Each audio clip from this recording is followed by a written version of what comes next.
श्री स्वामी समर्थ सद्गुरू परमपूज्य मोरे दादा सद्गुरू परमपूज्य गुरु माऊली यांच्या चरणी त्रिवार वंदन। सगळ्यांच्या सगळ्या चांगल्या इच्छा लवकरात लवकर पूर्ण होत, हाती घेतलेले प्रत्येक कार्य स्वामींच्या कृपेने लवकरात लवकर पूर्ण ही स्वामी चरणी प्रार्थना करूया आणि आजच्या सुंदर अनुभवाला सुरुवात करूया। तर आजचा जो अनुभव आहे तो स्वतः माझाच आहे। मला खंडोबारायांचे जेव्हा षडरात्र करताना काय अनुभव आला तो सुद्धा मला तुमच्यासोबत शेअर करायचा आहे। पण त्या अगोदर या षडरात्रामध्ये किंवा चंपाषष्ठीला आपल्याला मल्हारी सप्तशती कसं वाचायचं ग्रंथ, त्यानंतर आपल्याला खंडोबारायाची काय सेवा करायची किंवा खंडोबारायाचं जे आहे ते षडरात्र कसं साजरं करायचं या सगळ्या गोष्टींची आपण माहिती घेऊया। तर बघा, आपल्याला जसं कुलदेवता असतात, जसे आपल्या 3.5 शक्तिपीठापैकी कुलदेवता आहेत, कोल्हापूरची महालक्ष्मी, तुळजाभवानी, त्याचप्रमाणे रेणुका माता आणि सप्तशृंगी या झाल्या कुलदेवता। तसंच कुळाचं जे आहे ते कुलदैवत सुद्धा आपल्याला जे आहे ते खूप महत्वाचं आहे, ते म्हणजे खंडोबाराय आहेत। पूर्ण महाराष्ट्राचे कुलदैवत कोण असतील तर ते स्वतः जे आहे ते खंडोबाराय आहेत आणि त्यांचा जो आहे तो हा उत्सव असतो, तो मार्गशीर्ष महिन्यामध्ये हा उत्सव आपल्याला साजरा करायचा असतो। म्हणजे या दिवसामध्ये जे ते षडरात्र आपल्याला जसं आपण नवरात्रामध्ये 9 दिवस देवीची सेवा करतो, तशीच आपल्याला या 6 दिवसामध्ये खंडोबारायाची सेवा करायची। तर यामध्ये आपल्याला काय काय करायचं असतं, जसं आपण नवरात्रीमध्ये जे ते देवीचा घट मांडतो तसाच आपल्याला इथे खंडोबारायाचा घट सुद्धा मांडायचा असतो। कारण या 6 दिवसामध्ये जे ते खंडेराव महाराज विश्रांती घेत असतात, त्यासाठी आपल्याला जे ते अखंड दिवा तेवत ठेवायचा देवाजवळ। त्यानंतर आपल्याला घट मांडून त्या घटावर जे ते खंडोबारायाला विश्रांतीसाठी सुद्धा ठेवायचं आहे। त्या अगोदर जे ते आपल्याला खंडोबारायाचे आपल्याला अभिषेक सुद्धा करून घ्यायचा आहे आणि या सगळ्या गोष्टी केल्यानंतर त्यांना विश्रांतीसाठी 6 दिवस आपल्याला ठेवायचं आहे। आणि हे करत असताना जे आहे ते आपल्याला भंडारा सुद्धा आपल्याला उधळायचा आहे, कारण भंडारा खंडोबारायाला खूप आवडतो। म्हणजे भंडारा म्हणजे हळद असते आणि ती आपल्याला पूजेमध्ये जे ती रोज खंडोबारायाच्या चरणावर आपल्याला वाहायची। कुलदेवतेची सेवा ही आपल्या कुटुंबासाठी खूप महत्त्वाची असते, कारण कुटुंबाचे मोठे मोठे जे प्रश्न असतात ते कुलदेवता आणि कुलदेवतेच्याच हाताचे असतात। आपली कुलाची कुलदेवता जर आपल्या जर अखंड जे आहे ते प्रसन्न असेल तर आपल्याला आयुष्यात कोणत्याच अडचणी ह्या येत नाहीत। त्यामुळे या सेवा जास्तीत जास्त करण्याचा आपल्याला प्रयत्न करायचा आहे। तर बघा, यामध्ये जे आहे ते आपल्याला मग मल्हारी सप्तशतीचे जे पाठ सुद्धा केले जातात। मग मल्हारी सप्तशतीचे पाठ करताना आपल्याला कसं वाचायचं ते सुद्धा मी तुम्हाला सांगणार आहे।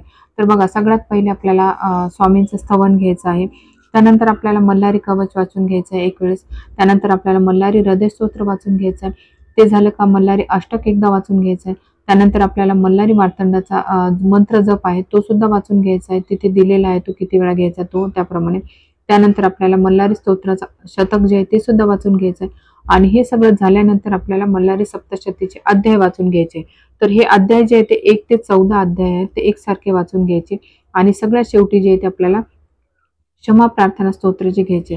तर क्षमा प्रार्थना स्तोत्र का बरं घ्यायचं, तर बघा, आपण ज्या वेळा हे वाचतो किंवा सुरुवातीला आपल्याला माहिती नसतात बऱ्याचशा गोष्टी, त्यामुळे छोट्या छोट्या आपल्या नकळतपणे चुका ह्या घडत असतात। म्हणजे आपल्याला कधीतरी कोणाचा फोन आला तर पटकन आपण फोन उचलतो किंवा कोणीतरी आलं तर बोलतो। या सगळ्या छोट्या मोठ्या ज्या गोष्टी असतात हे वाचन करताना जर आपल्या हातून नकळत घडल्या तर त्या गोष्टीसाठी आपण जे ते भगवंताला जे ते क्षमा मागतो की माझ्याकडून या चुका झाल्या तर त्यासाठी मला क्षमा कर, म्हणून आपण हे क्षमा स्तोत्र वाचून घ्यायचं असतं। आणि सगळ्यात शेवटी आपल्याला खंडोबारायाची आरती सुद्धा करून घ्यायची असते। आता हे झालं आपलं षडरात्र कसं करायचं। आता हे करताना आपण बाकीच्या गोष्टी काय करू शकता, तर मल्हारी सप्तशतीचे पाठ आपण 5 करू शकतो किंवा आपल्या इच्छेनुसार 7 तुम्हाला शक्य असेल तेवढे करू शकता। आणि आपल्या घरामधील जो कुटुंब प्रमुख असतो त्याने शक्य असेल तर 5 दिवस उपवास सुद्धा करायचा असतो या काळामध्ये। आणि शेवटच्या दिवशी आपल्याला नैवेद्याला जे ते बाजरीची भाकरी करायची आहे। त्याचप्रमाणे बाजारामध्ये नवीन वांग्याचे भरीत सुद्धा, नवीन वांगे आलेले असतात त्याचे भरीत करायचं, पातीचा कांदा असेल तर तो सुद्धा वापरायचा आणि नवीन लसूण सुद्धा बरेच जण या दिवसापासून खायला चालू करतात। असा हा आपल्याला नैवेद्य शेवटच्या दिवशी करायचा। त्याचसोबत आपल्याला पुरणपोळीचा सुद्धा नैवेद्य करायचा आणि शक्य असेल तर पुरणाची आरती सुद्धा करायची। 21 वाती लावून पुरणावर आरती सुद्धा करून घ्यायची। म्हणजे हा झाला आपला कुलाचार। आता तुमच्या कुळामध्ये जर काही वेगळी पद्धत असेल तर त्याप्रमाणे तुम्ही नक्की करा, परंतु कुलदेवतेची सेवा ही वर्षातून एकदाच येत असते। ती आपण जर प्रामाणिकपणे केली आणि पूर्ण विश्वास ठेवून जर केली तर भगवंताला सुद्धा स्वतः दर्शन द्यायलाही यावंच लागतं। परंतु गरज असते ती मनातून आपल्याला सेवा करण्याची आणि मनातून आपल्याला तळमळ असण्याची, तर भगवंताला सुद्धा खरंच हे दर्शन द्यायलाही यावंच लागतं। आणि इतरांचा अनुभव सांगण्यापेक्षा मला स्वतः अनुभव आलेला होता, त्यामुळे हा सांगताना मला खरंच आज अंगावर काटा येतो, कारण तो जो प्रसंग होता त्यावेळेला मला काहीच माहिती नव्हतं की भगवान खंडेराव काय आहेत किंवा कुलदेवता काय आहे किंवा स्वामींची अधिक सेवा ही काय असते हे सुद्धा माहिती नव्हतं. त्यामुळे अगदी आपण कोरा कागज असतो त्याप्रमाणे मी पण होती आणि फक्त जे काही सेवा आपल्याला केंद्रात सांगायच्या, ज्या काही ताई आम्हाला सांगायच्या की ह्या सेवा करा, त्या सेवा करा आणि त्याच सेवेचं तुम्हाला फळ कसं मिळते हे अगदी मन लावून आम्ही ऐकायचो आणि त्याप्रमाणे आम्ही सेवा करत राहायचो. आणि त्याच काळामध्ये बघा केंद्रामधल्या त्या प्रतिनिधींनी आम्हाला सांगितलं होतं की आता आपले षडरात्र चालू होते आणि या षडरात्रामध्ये आपल्याला भगवान खंडोबाची इतकी मनोभावी सेवा करायची म्हणजे तर आपल्याला स्वतः दर्शन द्यायलाही येतातच. आणि ती गोष्ट खरंच मनामध्ये खूप माझ्या रुजली. असं वाटलं की कसे असतील खंडोबाराया? कारण त्यांच्याबद्दल काहीच माहिती नव्हतं आणि आमच्या पिढीमधलं अजून कोणी गेलेलं नव्हतं. त्यामुळे काय हे काहीच माहिती नव्हतं. परंतु त्यांनी सांगितलं त्यावर विश्वास ठेवून जसं काय भगवंत त्यांच्या तोंडून बोलून घेत होता. ते खूप मनाला भिडलं आणि वाट पाहत होतो आम्ही की षडरात्र कधी येतं आणि कधी कधी मांडायचं.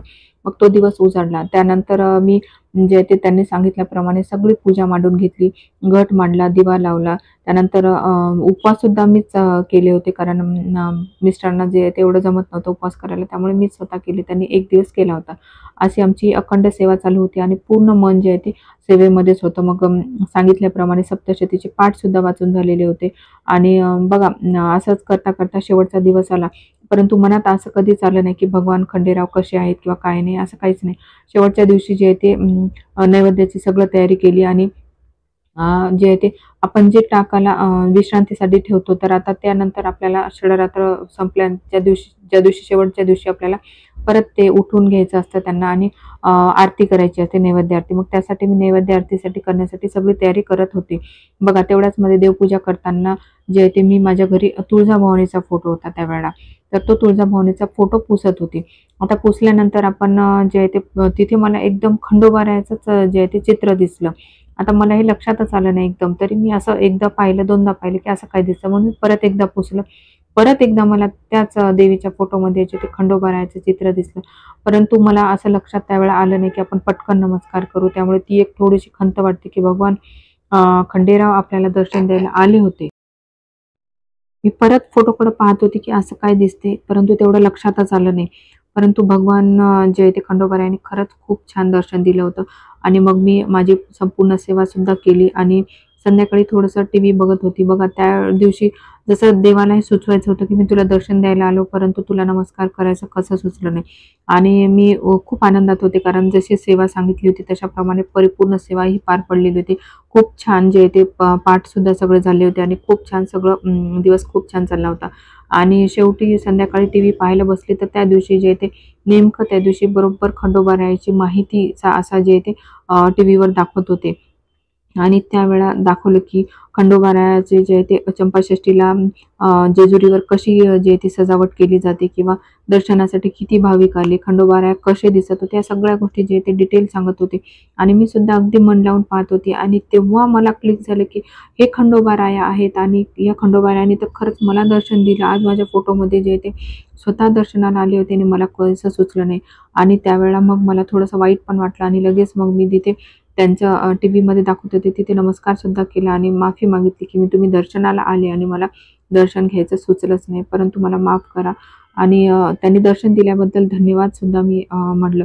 सांगण्याचं तात्पर्य हे आहे, की एखादी गोष्ट आपण खरंच मनातून तळमळीने करतो, तेव्हा स्वतः भगवंताला हे दर्शन द्यायला यावंच लागतं. मग ते कोणत्याही रूपात, कोणत्याही परिस्थितीत येतात. फक्त आपल्याला जे आहे ते समजलं पाहिजे. समजलं तर आपल्या आयुष्याचं खरंच सोनं. परंतु तिथून जे आहे ते आयुष्याला खूप कलाटणी मिळत गेली.